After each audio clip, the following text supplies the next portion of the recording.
today I'm going to teach you how to do that. You probably know already, but for those who didn't, there is a map on the altar where you are sacrificing your blood. We're going to be using that map. I'm going to overlay it on the top left. Alright, there it is. That's the path we are taking. We have two jumps. Yes, jumps are allowed in the path as long as it's not a enhanced leap jump, you're fine. I'm also going to show you the markers that you need to hit and look out for in the path. So I'm just not going to tell you follow me and do what I do. I'm going to show you what you need to look out for so you never have to watch this video again. Okay, so there's a few places that we're gonna hit, A, B, C, D, G, and F, and two jumps. And I have put markers and lines and everything else that I could think of to help you navigate this. All right, let's do this. As you can see, we're only utilizing the right hand side and the middle of the map, nothing else. All right, let's go.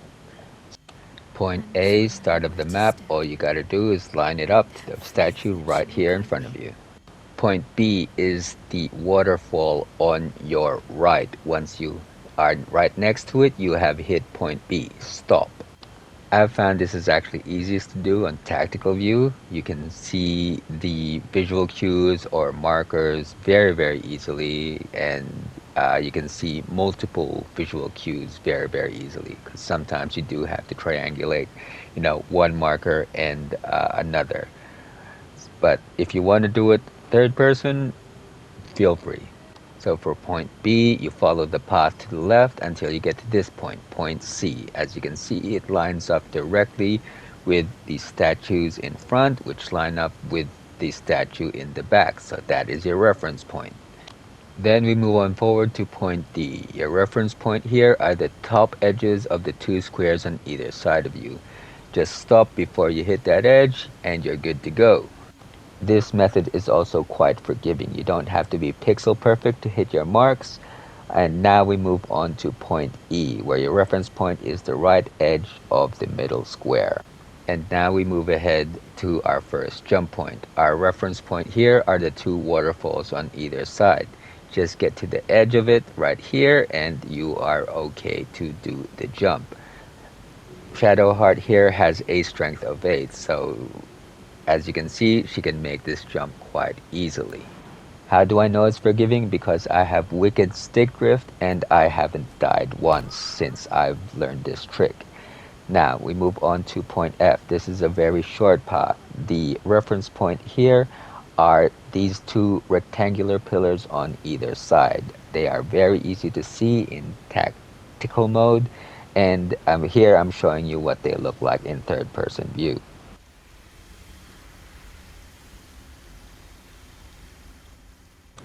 And now we're going to hit point G, which is in the middle right here. As you can see, it lines up directly with the statue in front of us and the statue behind us. That's all you need to hit.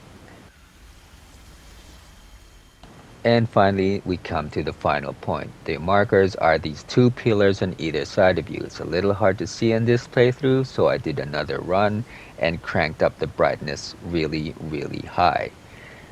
From here, you should be able to see exactly what I'm talking about. These two pillars. When you're doing your own playthrough, you should be seeing them fine. But yeah, translating it to video and losing some quality, it's a little bit harder to see.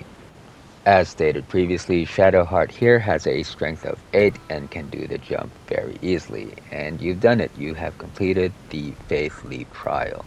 Just a few more practice runs of this, you should be able to do the run in under a minute's time. For those of you who just needed the information on how to do it, go have fun, finish the trial.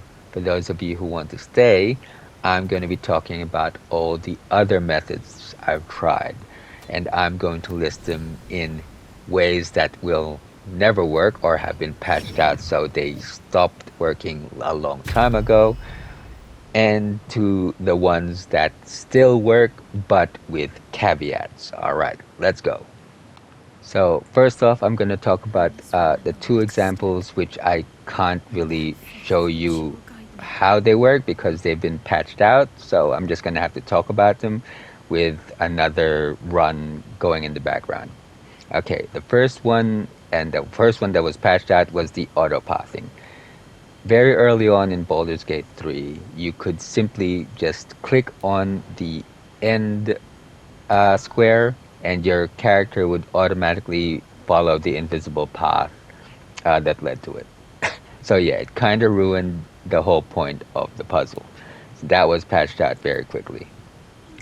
The other one was if you brought a light source or you put your camera in some sort of angle, you could see the path, right? You could actually see the path and just follow it. It wasn't very hard at all.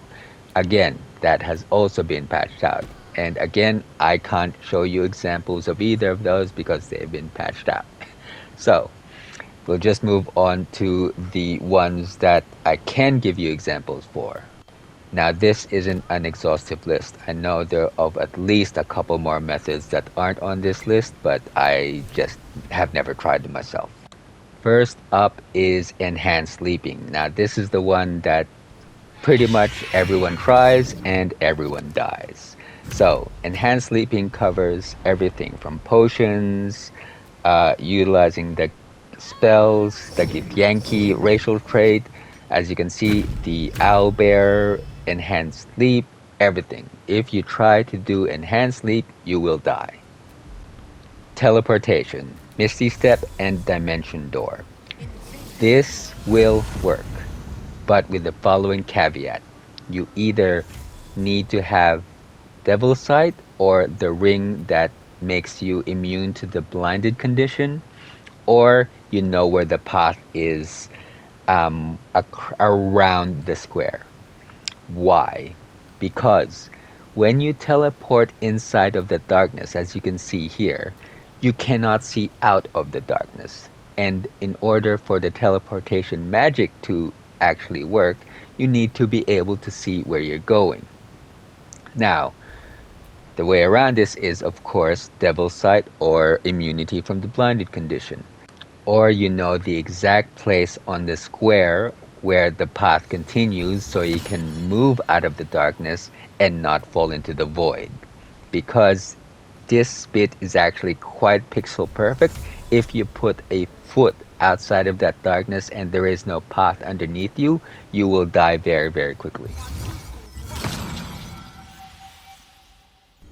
So, fly also works, but with the following caveat. If you tried fly and you go, I tried fly and it didn't work, it's probably because of this. Your fly distance is not enough to cover from the start point to the middle square.